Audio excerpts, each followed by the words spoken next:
And we are back, folks, for another edition of the Michigan Recruiting Insider. And as edge prospects go, you know, the Wolverines have to replace a number of big-time guys. They have, over the last few years, produced a lot of NFL prospects, names like Aiden Hutchinson, Josh Uche.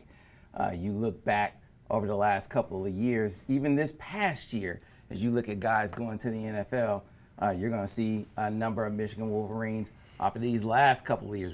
Braden McGregor with the Jets right now is another example. And now you look at this coming class, Michigan Wolverines are looking to add some more in the 2026 class coming up. And we're looking over to my left, and another young man from the city of St. Louis, Mr. Titan Davis, is with us. Titan, how you doing? I'm doing good, man. How you doing? I'm doing great, man. So let's start off first talking about your game, man. Let's reflect upon the season, how did things go for you on the football field last year? It went well. You know, our team won state. I think we went 12-2. You know, it was a good team to do it with, you know. Those group of guys we were with, you know, it was just, you know, like the perfect team to win state championship with. Like, everybody liked each other, you know, no bad blood between anybody on the team. It was just a great, you know, we worked for it, so it was a great way to end the, you know, junior season. Yeah, so now when we watch your game, I know I have my impressions of who you are and what you are and who you play like, but I'm curious your perspective on your game. When we pop in the tape, what do we see? Be a coach or a scout in the stands. What do we see when we watch Titan Davis? I think when you watch Titan Davis, you're going to see a lot of power. You know, I think I play with my hands very well. You know, I think I do a pretty good job of setting up moves, so I'll do a move one period of time in a quarter, and then I'll hit them with something different and mix off moves. So I think that's a big thing that I do. And then, you know, just a very big power player. I mean, I'll add a stutter in from time to time, or, you know, sometimes I like to use the stutter. So I think stutter, bulls, you know, mixing things up. Yeah. Very mixed. So. Yeah, I'm curious what Michigan said. I don't want to talk specifically about Michigan yet, but I'm curious what they said to you because, like, so they had Josiah Stewart this past year, and he's going to go to the league. Really, really powerful guy, but he was more kind of the guy that you're going to bring him blowing off the edge. But Derek Moore is more their bigger end, their strong side guy. Yeah. But you seem like a dude who is pretty versatile. You can actually do both. Yeah. What did they say to you about where they would position you? They told me they want me to be a big end, play the big end role. Well, sometimes, depending on the matchup, if the guard's really bad and I can go in and go pass rush off the guard, I can do that. If they want me to stop the run on the edge, I can do that. So just a big mixture of places I can go on the D line. So. Yeah, that's certainly, it figures that they would talk about using you in that way. And so now as we get back to talking about you and your game though, there's a moment in your development as you're coming up where it's like, yeah, man, I'm pretty good at this. Yeah. Do you remember that moment? Yeah, so I think that moment was really like, we were at practice one day and my coach, my D-line coach, Coach Poe, he like, you know, he pulled me off to the side after the end of practice one day. And he was like, man, you need to start playing like who they say you are, bro, because you that guy. And I think that moment, it was like, it switched for me. I'm like, oh, yeah, I'm going to be pretty good at this. Like, because it was the practice, like, it was like that practice, I was making a bunch of plays. And, you know, I still didn't know, like, if I was going to be, like, really good at football. Like. So when was this, though? This was like sophomore year. So sophomore year, you know, I didn't start getting a bunch of offers till sophomore year anyway. So sophomore year, I was more of a baseball guy. Like, it used to be, for real, I can't get hurt playing football because I won't be able to play baseball. And then, so, really, Coach Poe, my coach, D-line coach, was like, man, you need to leave that baseball stuff alone, bro. Right. You need to leave that baseball stuff alone, bro. You're going to be really good at this. And then I had one dominant practice, and he pulled me off to the side, like, bro, let's lock in, bro. You're going to be really good at this. I was like, okay, and I listened to him. And yeah, so there's a mindset change there about your focus, but there's a grind to it as well. Oh, yeah. So did your grind change? Yeah, too? I think so. Like, my mindset changed, you know? Like, the grind, like, what I had to do, like, yeah, I would say it was like a big change for sure. Like, just putting my head down and working for sure. Yeah, because, you know, there's a natural talent, like you're gifted physically. So there are things that you can do on natural talent. Yeah. But turns out to be a lot of naturally talented guys in the world. And then the separator becomes, how hard do you work? Right. You know, what are you going to do to separate yourself from the other naturally talented guys? Yeah. And so I wondered, was that the moment where you started to do that piece of it? Where you started to say, okay, now I got to grind harder than these Right, dudes. you're right. Now I just got to put the pieces together and hit the weight room. And I really started, like I started drinking a gallon, started eating different. My mom started making me meal preps, and I started like realizing I had to get a step like ahead of guys. So I really started locking in on stuff like that. And so then when did you start seeing it translate on the field? Was it like then? Yeah, like it was like night and day, honestly. Like I started like, I got stronger, I got faster. You know, I started, you know, my pass rush got better, stopping the run. It was just night and day, honestly. Like I was really good, man. I was just. So the blow up, the recruiting blow up, when did that start happening? That started around sophomore year, so I actually went on a visit to K-State. Me and my mom had no idea we were gonna like get an offer or anything. We were just going to check things out and see what it would be like, you know, what they do on game day and stuff. And then we went on the visit to K-State, and I got pulled to the side, and they were like, "Man, you a ball player, bro." And it was like, we got. Yeah. So the reaction when the scholarships. So I want your reaction. And then your reaction, and then give me your mom when the scholarship comes. Yeah. And your mom hears you got a college scholarship. I want to hear that reaction. First yours. Then. Okay, so I got a friend named Jason King, man. Shout out Jason King. He's at Mizzou now, playing linebacker. He used to tell me all the time we would go on the visits and stuff, man, you got to be cool, man. You can't do all this, you can't do all that. I was like, all right. So I went in and they pulled me to the side, and I got the offer, man. I was like, yeah, okay. That's what's up. And then when I was walking, I was like, yeah, let's go. Yeah, like I couldn't, cause you know, Jason was telling me I can't do all that, like that tough stuff or like the fanboy stuff. So I was like, after the coach had offered me and I was walking back to my mom, I'm like, yes. So I got back, I told my mom, like, yeah, mom, they just offered me. She was like, what? My mom couldn't believe it. And then I looked at Jason. Jason was like, they offered you. He was like, yeah, okay. Okay. Yeah, man, that was great. It was a great first opportunity. It was for sure. It was a great time. Man. Yeah, it changes his life. Changes your life. So now though, not to say you get used to it, because you never take them for granted. Yeah, for sure. But you got a ton of scholarships now, right? So once you get so many, you have to start going through the process of narrowing them down. Yeah.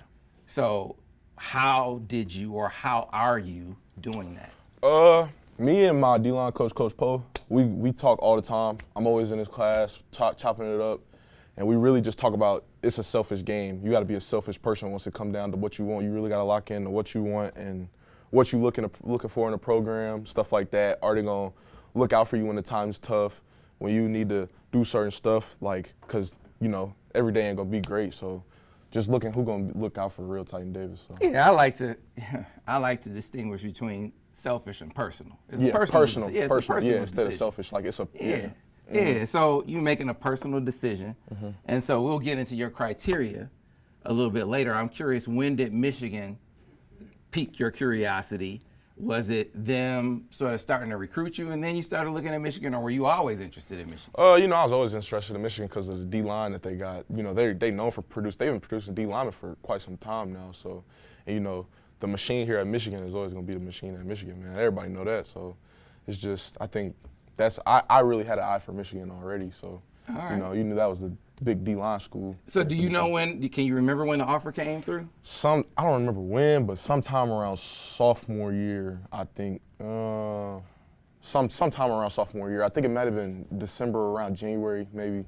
Okay. Sophomore year. All right, so what about when Coach Espo, because obviously he's newer on the scene, when did the connection with Coach Espo start? I think really ASAP, honestly. Really? I had got his number, and we kind of just kicked it off right after that. Like, it was just, you know, it was kind of an instant click. We was just really cool. He was a great guy. All right, so let's dig into that a little bit deeper. What is it about him that has allowed you guys to sort of, you know, kind of click? Like you said? His personality, like, he don't overdo it. He gonna give it to you real. Like, he gonna tell you the truth. And, like, I think that's what I like about him. He's a straight shooter, as my mom says. So, you know, we like straight shooters. You know, somebody that's not gonna lie to you or tell you a bunch of fibs and stuff. So he tell you the truth. So I think that's a great thing about him. So now that you've been here and you've been able to watch practice, be around him, be around the coaches, what have been your biggest takeaways from this visit so far? The development piece of it. Like, people talk about development, but don't really sometimes always mean like the real development part. And I think Coach Espo has a big development key. Just watching him coach, Like he made a guy redo a drill 3 times just so he could get it right. So the attention to detail that they pay attention to in the D-line room is great, and I think that's like they're gonna push for the best, and they always want the best out of their guys. So. Yeah, and so when you dig into development, what are some of the things that you look at? Are you looking at sort of watching them and their coaching technique? Are you looking at their resume for guys they put into the pros? Like what goes just into their your coaching assessment? technique. I don't think the resume for the guys that they put in, because it's honestly on the person too. It's the same thing. So I think really the resume of how they, how they coach and their coaching style, or what they're doing. So, All right. So what about the other coaches here? Coach Moore, what have been your impressions of Coach Moore? Lots of energy, man.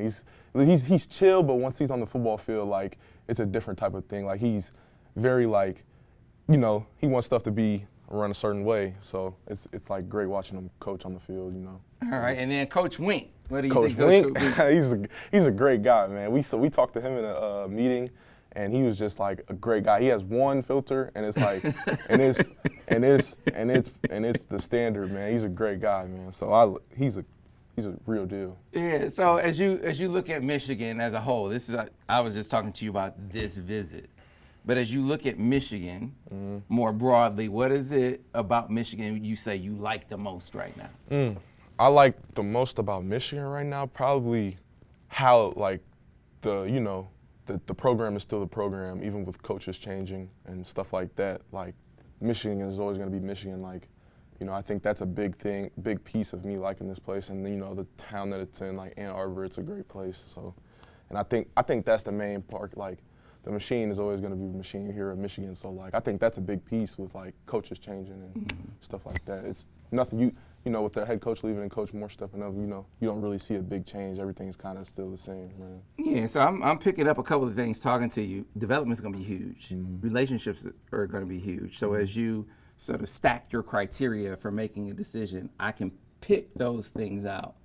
What are some of the other major factors when you get ready to make a decision that are going to play into that decision?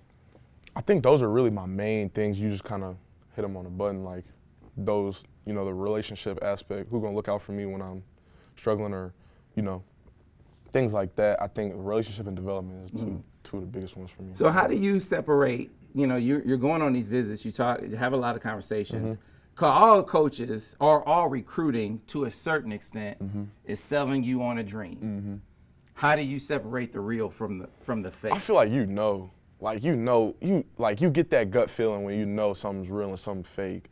Like, so I think for me it's pretty easy to cut out the the fibbers and the real, because you just I don't know how to explain it, but you get that feeling like, oh, this is fake, this is fake love, and then sometimes you'll be like, okay, yeah, this is real. Like you just know as a person, like you'll know when it's fake and when it's real. I got you. So now you've this is one visit this spring. You have any other spring visits on the schedule? Visits. I got Texas A&M coming up soon, and then I think I'm shooting down to USC pretty soon.